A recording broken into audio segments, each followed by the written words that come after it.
பன்னிரு ஆழ்வார்கள். தொண்டரடி பொடியாழ்வார். ஆன்மீக உறவுகளே, பன்னிரு ஆழ்வார்கள் வரிசையில் இன்று தொண்டரடி பொடியாழ்வார் வரலாற்றை காண்போமா? தொண்டரடி பொடியாழ்வார் வைணவ நெறியை பின்பற்றி பக்தியில் சிறந்து விளங்கிய பன்னிரு ஆழ்வார்களுள் ஒருவராவார். ஆழ்வார் வரிசையில் இவர் 10ஆவதாக வருவார். ஆனால் நம்ம இன்னைக்கு 11ஆவதாக சொல்கிறோம். ஆழ்வார் வரிசையில் இவர் 10ஆவதாக வரும் விப்ரநாராயணர் என்பது இவருடைய இயற்பெயர். திருவரங்கத்திலேயே வாழ்ந்திருந்து அத்தலத்தின் இறைவனாகிய அரங்கநாதனுக்கு பாமாலை மற்றும் பூமாலை சாற்றும் சேவையை தன் வாழ்நாள் முழுவதும் சிறமேற்கொண்டு செய்து வந்தார். ஆழ்வார்களின் வசனங்கள் 4000 திவ்ய பிரபந்தம் என்று போற்றப்படுகிறது. இந்த பிரபந்தம் ஓதப்படும் 108 வைணவ கோயில்கள் திவ்ய தேசம் என்று வகைப்படுத்தப்பட்டுள்ளன. இவரது படைப்புகளில் திருப்பள்ளி எழுச்சி 10 வசனங்களையும் 10 வசனங்களை கொண்டதாகவும் திருமாலை 40 வசனங்களை கொண்டதாகவும் பாசுரங்கள் அமைத்துள்ளார். இவை இரண்டும் 4000 திவ்ய பிரபந்தத்தில் உள்ள 4000 சரணங்களில் கணக்கிடப்பட்டுள்ளன. தொண்டரடி பொடி மற்றும் பிற ஆழ்வார்களின் படைப்புகள் வைணவத்தின் தத்துவம் மற்றும் இறையியல் கருத்துகளுக்கு பங்களித்தன. கருத்துகளுக்கு பங்களித்தன. 3 சைவ நாயன்மார்களுடன் சேர்ந்து அவர்கள் தென்னிந்திய பிராந்தியத்தின் ஆளும் பல்லவ மன்னர்களை பாதித்தனர். இதன் விளைவாக தென்னிந்தியாவில் பௌத்தம் மற்றும் சமண மதத்தை வளரவிடாமல் தடுத்தனர் என்பது வரலாறாக உள்ளது. மேலும் இந்து மதத்தின் இரு பிரிவுகளான சைவம் மற்றும் வைணவம் தோன்ற காரணமாக விளங்கினர். தென்னிந்தியாவின் விஷ்ணு கோயில்களில் தொண்டரடி பொடியாழ்வாரின் தொடர்புடைய படங்களும் பண்டிகைகளும் உள்ளன. வசந்த உற்சவம் திருவிழா ஸ்ரீரங்கத்தில் கொண்டாடப்படுகிறது. இந்த திருவிழா வசந்த உற்சவம் திருவிழா ஸ்ரீரங்கத்தில் கொண்டாடப்படுகிறது. மேலும் அவர் பராமரித்ததாக நம்பப்படும் தோட்டத்தில் 9 நாட்கள் தொண்டரடி பொடியாழ்வார் மற்றும் பிற ஆழ்வார்களின் வசனங்கள் தினசரி பிரார்த்தனையின் போது ஒரு பகுதியாகவும் தென்னிந்தியாவின் பெரும்பாலான விஷ்ணு கோயில்களில் பண்டிகை சந்தர்ப்பங்களிலும் ஓதப்படுகின்றன. திருப்பள்ளி எழுச்சி, திருமாலை என 2 நூல்களை இவர் எழுதியுள்ளார். யாரு? தொண்டரடி பொடியாழ்வார் திருப்பள்ளி எழுச்சி, திருமாலை என 2 நூல்களை எழுதியுள்ளார். தொண்டரடி பொடியாழ்வார் சோழ நாட்டில் திருமண்டங்குடி எனும் ஊரில் பிரபவ வருடம் மார்கழி மாதம் கிருஷ்ண சதுர்த்தி கேட்டை நட்சத்திரத்தில் செவ்வாய்க்கிழமை அன்று பிறந்தார். இவரின் தந்தை வேத விசாரதர். இவர் குடுமி சோழிய பிராமணர். அந்த வகுப்பை சேர்ந்தவர்கள் இவர்கள். மேலும் இப்பிரிவினர் கடவுள் விஷ்ணுவை புகழ்ந்து பாடுவதை தொழிலாக வைத்திருப்பதால் இவர்கள் விப்ரா மக்கள் என அழைக்கப்படுகிறார்கள். தொண்டரடி பொடியாழ்வார் பிறந்து 12வது நாளில் விப்ரநாராயணர் என்கிற பெயர் வைக்கப்பட்டது. சிறு வயதிலிருந்தே ஸ்ரீ விஷ்ணுவை நோக்கிய பக்தி அவருக்கு கற்பிக்கப்பட்டது. இவர் நன்கு ஆளுமையுடன் வளர்ந்தார். மேலும் இவர் வயது முதிர்ந்த நபர்களையும் இவருக்கு இளையவர்களையும் ஒரே மாதிரியாக கருதி அவர்களுக்கு சரியான மரியாதை கொடுப்பவராக இருந்தார் இந்த விப்ரநாராயணர். ஸ்ரீரங்கத்தில் நந்தவனம் அமைத்து அரங்கனுக்கு அபிமானத்துடன் புஷ்ப கைங்கரியம் செய்து வந்தார் இந்த விப்ரநாராயணன், அதாவது தொண்டரடி பொடியாழ்வார். ஒரு காலகட்டத்தில் தாசி ஒருத்தியுடன் மோகத்தில் விழுந்திருந்த இந்த விப்ரநாராயணர் பின்னர் அரங்கனின் அருளால் மாயை நீங்க பெற்றார். தாசி ஒருத்துடன் வாழ்ந்து வந்தாள். அப்புறம் இந்த விப்ரநாராயணன் அரங்கனோட அருளால அந்த மாயையிலிருந்து வெளியே வந்தார். அதற்கு பின் இறை தொண்டில் தம்மை முழுமையாக ஈடுபடுத்தி கொண்டு தொண்டரடி பொடி எனும் திருநாமம் பெற்றார். அரங்கனையன்றி வேறு எவரையும் தொடமாட்டேன், அரங்கனையன்றி வேறு எவரையும் தொடமாட்டேன் என உறுதியாக இருந்தார். எனவே ஸ்ரீரங்கத்தை தவிர இவர் வேறு திவ்ய தேசங்களை பற்றி பாடாததால் இவர் பத்தினி ஆழ்வார் என்றும் போற்றப்படுகிறார். யாரு?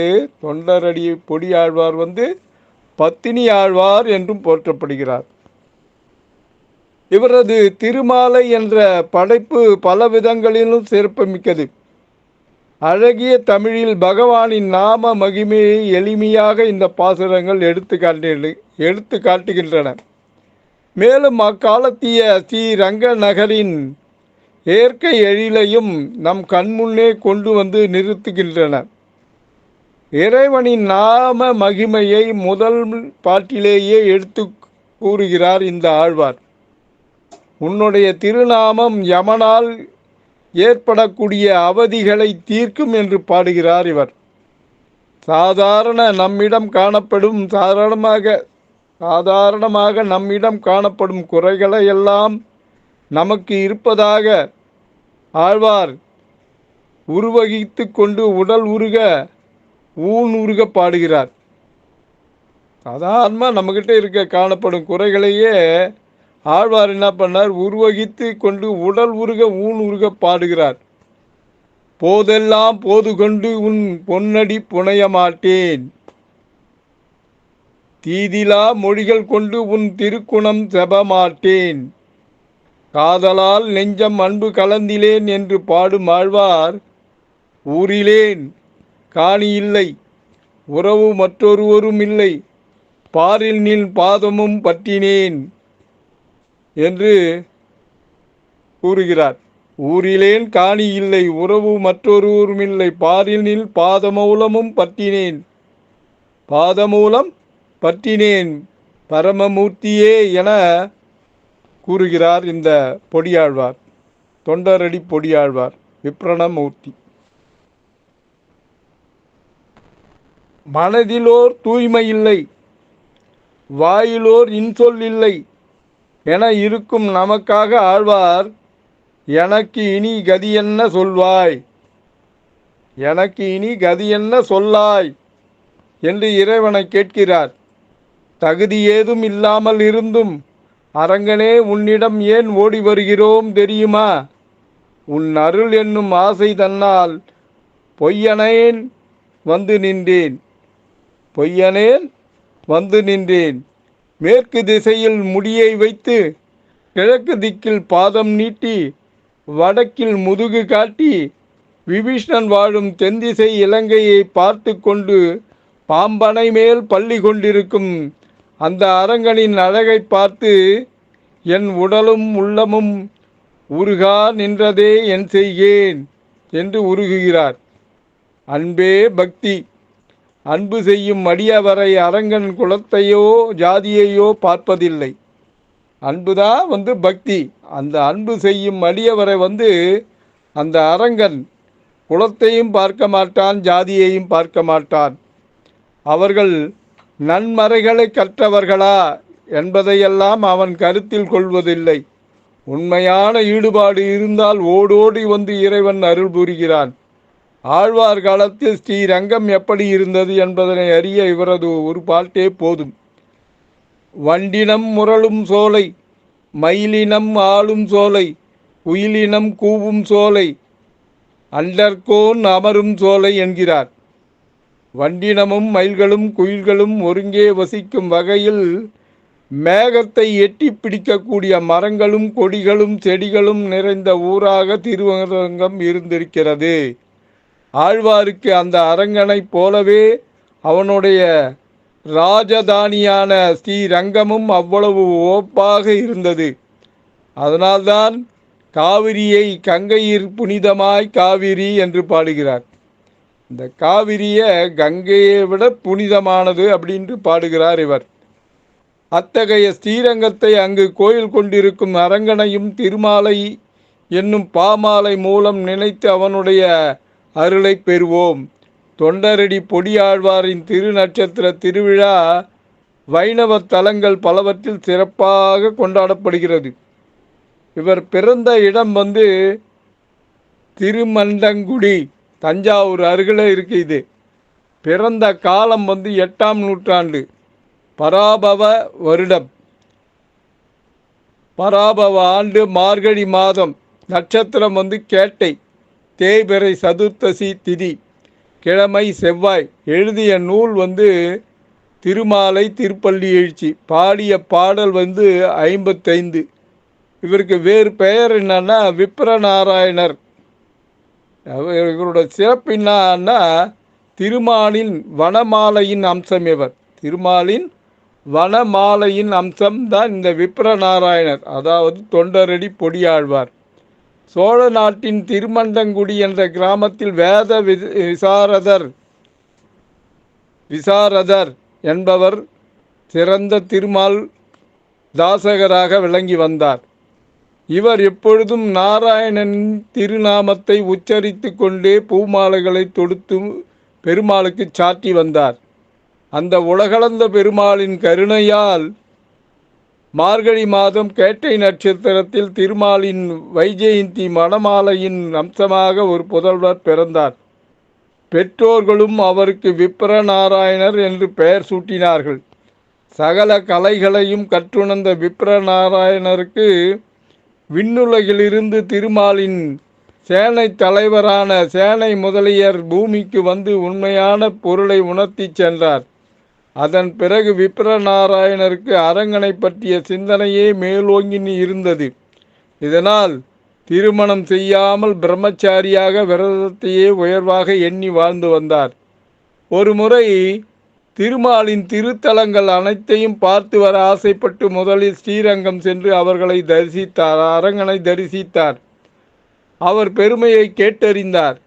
அரங்கனை பார்த்த மகிழ்ச்சியில் திருமால் பெருமைக்கு நிகரில்லை என பெருமானே போதும், வேறேதும் வேண்டியதில்லை என்று நினைத்து பச்சைமா மலைபோல் மேனி, பவளவாய் கமலச் செங்கன், அச்சுதா அமரா ஆயர்தம் கொழுந்தே எனும் இச்சுவை பெறினும் வேண்டேன் அரங்கமா நகருளானே. பச்சைமா மலைபோல் மேனி, பவளவாய் கமலச் செங்கன், அச்சுதா அமரா ஆயர்தம் கொழுந்தே எனும் இச்சுவை பெறினும் வேண்டேன் அரங்கமா நகருளானே என நெஞ்சுருகி பாடினார் இந்த விப்ரநாராயணர். ஸ்ரீரங்கத்து பெருமாளுக்கு சேவை செய்வதற்கு கோவிலிலேயே தோட்டம் அமைத்து பூக்களை பறித்து பெருமாளுக்கு தினமும் மாலை தொடுத்து கொடுப்பார். அதன் பின் பிற வீடுகளுக்கு சென்று உணவு வாங்கி அருந்துவார். இவருக்கு ஆண் பெண் என்ற வித்தியாசம் எல்லாம் கிடையாது. அனைவரிடமும் சமமாக பழகுவார். இதை சோதிக்க நினைத்தார் பரந்தாமன். ஆண் பெண் வித்தியாசம் பார்க்காம பழகிறாரே, இவரை சோதிக்கணும்னு நினைச்சார் அந்த பரந்தாமன். திருக்கரம்பனூரில் தேவி தேவதேவி என்ற இரு தாசிகள் இருந்தனர். இவர்கள் உறையூர் அரச சபையில் ஆடி பாடி பரிசுகள் பல பெற்று திரும்பும் வழியில் விப்ரநாராயணரின் தோட்டத்தின் அழகில் மயங்கி அதை பராமரிப்பவர் சந்திக்க விரும்பி சென்றார்கள். இந்த தோட்டத்தில் மழங்கி அந்த தேவியும் தேவதேவியும் என்ன பண்ணாங்க, இந்த தோட்டத்தை பராமரிக்கிறது யாரு அப்படின்னு சொல்லிட்டு அவரை போய் பார்க்கலான்னு போனாங்க. ஆனால் இவர்கள் வந்ததையோ இவர்களது பேச்சையோ கவனிக்காமல் பெருமாளுக்கு பூமாலை தொடுப்பதிலேயே கவனமாக இருந்தார் இந்த விப்ரநாராயணர் என்னும் தொண்டரடி பொடியாழ்வார். இவரது கவனத்தை திருப்பி தன் மீது எப்போதும் மாறாத அன்பு வைக்க சபதம் ஏற்றார்கள் இவர்கள். அதுபோல பெருமாளுக்கு தானும் சேவை செய்வதாக கூறி கொஞ்சம் கொஞ்சமாக விப்ரநாராயணரின் மனதில் இடம் பிடித்தனர். யாரு? இந்த தாசிகள் இருவரும். தேவதேவின்னு 2 பேர். தேவதேவி இல்லாமல் தான் இல்லை என்ற நிலைக்கு மாறிவிட்டார் இந்த விப்ரநாராயணர். தேவதேவி இல்லாமல் நாம் இல்லை அப்படின்ற நிலைக்கு மாறிட்டார். தன் குடும்பத்தை பார்க்க சென்ற தேவதேவியுடன் விப்ரநாராயணரும் சென்றார். அவரிடம் இருந்த செல்வம் எல்லாம் தீர்ந்ததால் தேவதேவியின் தாயாருக்கு அவர் மீது வெறுப்பு ஏற்பட்டது. இந்த தாசிகள்லாம் என்ன பண்ணுவாங்க? கையில் பொருள் இருக்கிற வரைக்கும் தான் கூட இருப்பாங்க, இல்லைன்னா விட்டுட்டு வெளியே போயிடுவாங்க. அதான் மனைவிகள்லாம் அப்படி கிடையாது. கஷ்டமோ நஷ்டமோ கணவன் கூடவே அவன் காலகாலமும் அவன் உயிர் வாழ்கிற வரைக்கும் தானும் இருப்பாங்க. ஆனால் தாசிகள் அப்படி இல்லை. அதுதான் இந்த பரந்தாமன் சொல்கிறார். தேவதேவியின் தாயாருக்கு இவர்கள் மீது வெறுப்பு ஏற்பட்டுதான். யார்? விப்ரநாராயணர் மீது வெறுப்பு ஏற்பட்டது. கையில் ஒன்றுமே இல்லையா, இனிமேல் என்னடா நீ இருக்கிறது போடான்ற மாதிரி நினச்சிட்டாங்க. எனவே வெளியே சென்று தோட்டத்தில் அமர்ந்தார். யார்? நாராயணர் வெளியே போயிட்டார். அப்போது பெருமாள் என்ன பண்ணார்? ஒரு பொன் கிண்ணத்தை விப்ரநாராயணன் கொடுத்ததாக தேவதேவியின் தாயாரிடம் எடுத்து போய் கொடுத்தார். ஏம்மா, விப்ரநாராயணர் இந்த பொன் கிண்ணத்தை கொடுத்தாரு அப்படின்னு தேவதேவி அந்த தாசியோட அம்மா கிட்ட எடுத்து போய் கொடுக்குறார். பொன் பாத்திரமாச்சே, பரவாயில்லையே, இதை விப்ரநாராயணர் கொடுத்துருக்காங்கன்னா பரவாயில்ல, அவள் எவ்வளோ பெரிய ஆள் அப்படின்னு அந்த தாயார் நினச்சிக்கிட்டார். ஆனால் மறுநாள் கோயிலில் தங்க கிணத்தை காணோம்.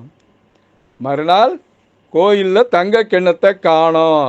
அதை காணாமல் போன தேவதேவியின் தாயாரையும் விப்ரநாராயணன் விசாரித்து விட்டு விப்ரநாராயணரை சிறையில் அடைத்தனர். இவர் தான் கோவில்லேருந்து அந்த கிணத்தை எடுத்து போய் கொடுத்துட்டாரு அப்படின்னு சொல்லிட்டு போது அந்த மன்னன் என்ன பண்ணா? விப்ரநாராயணர் தூக்கி ஜெயிலில் போட்டான். மன்னனோட கனவில் பெருமாள் தோன்றி விப்ரநாராயணனின் பெருமைகளை கூறி அவரை விடுவிக்க கூறினார். விப்ரநாராயணன் அப்படி கிடையாது, நான் தான் எடுத்து போய் கொடுத்தேன். பரந்தாமன் என்ன பண்ணா? மன்னனோட கனவில் போய் சொன்னான். உரங்கன் உடனே என்ன பண்ணா? அந்த மன்னன் என்ன பண்ணா? அரங்கன் அவருக்கு பணம் தேவைப்பட்ட போதெல்லாம் அவரை மீட்டு வந்து தங்கத்தை பொழிந்தார். யார்? விப்ரநாராயணனுக்கு பணத்தை பொழிந்தார். பணம் இல்லாத போது தானே இந்த மாதிரிலாம் பண்ணார். அதனால் பணத்தை பொழிந்தார் அந்த மன்னன் என்பதால் ஸ்ரீ ரங்கநாத சுவாமி கோயிலின் அதிபதியான ரங்கநாதரின் தீவிர பக்தரானார் இந்த விப்ரநாராயணர். ஸ்ரீரங்கத்தில் ஒரு பெரிய நந்தவனம் மலர் பூங்கா கட்டினார். அங்கு பல்வேறு அழகான மற்றும் மனம் கொண்ட மலர்கள், தாவரங்கள் வளர்க்கப்பட்டன. அவர் ஸ்ரீ விஷ்ணுவின் அனைத்து பக்தர்களையும் வழிபட்டு அவர்களின் காலடியில் காணப்படும் மண் துகள்களை, சிறிய சிறிய தூசி துகள்கள் தனது தலையில் வைத்து கொண்டு ஸ்ரீ ரங்கநாதரை புகழ்ந்து பாடல்களை பாடினார். தான் எனும் ஆணவத்தை தவிர்க்கும் பொருட்டு தன்னை சிறுமைப்படுத்திக் கொள்வது ஞானிகளுக்கு இயற்கை. மேலும் பரமனுக்கு அடிமை என்பதினும் அவன் தன் உத்தம அடியார்க்கு அடிமை என்பதையும் பெரிதாக எண்ணுவது வைணவ மரபு. அதனாலேயே அரங்கனுடைய தொண்டர்களின் அடியாகிய திருவடியின் தூசியனும் பொருள்பட தொண்டரடி பொடி என்றும் அரங்கனின் பக்தியில் ஆழ்ந்து போனவரை ஆழ்வார் என்றும் அழைப்பதற்கிணங்க தொண்டரடி பொடி ஆழ்வார் என்று ஆனார் இவர். இந்த விப்ரநாராயணர் இப்படித்தான் தொண்டரடி பொடி ஆழ்வார் என ஆனார்.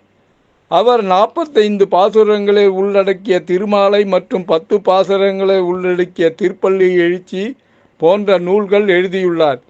திருப்பள்ளி எழுச்சியின் பாசுரங்கள் ரங்கநாதரை துழில் எழுப்புவதற்காக தினமும் பாடப்பட்டுள்ளன.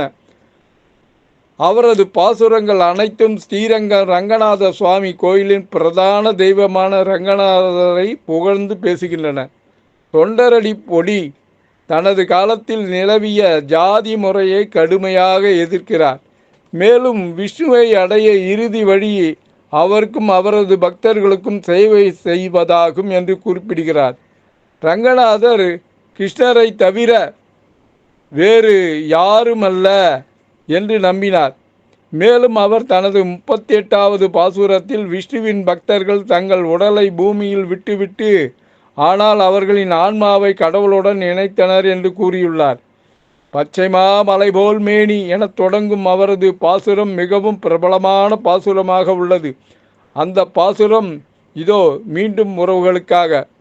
பச்சைமா மலைபோல் மேனி பவளவாய் கமலச் செங்கன் அச்சுதா அமரர் ஏரே ஆயர்தம் கொழுந்தே எனும் இச்சுவை தவிர யான் போய் இந்திரலோகம் ஆளும் அச்சுவை பெறினும் வேண்டேன் அரங்கமா நகருளானே.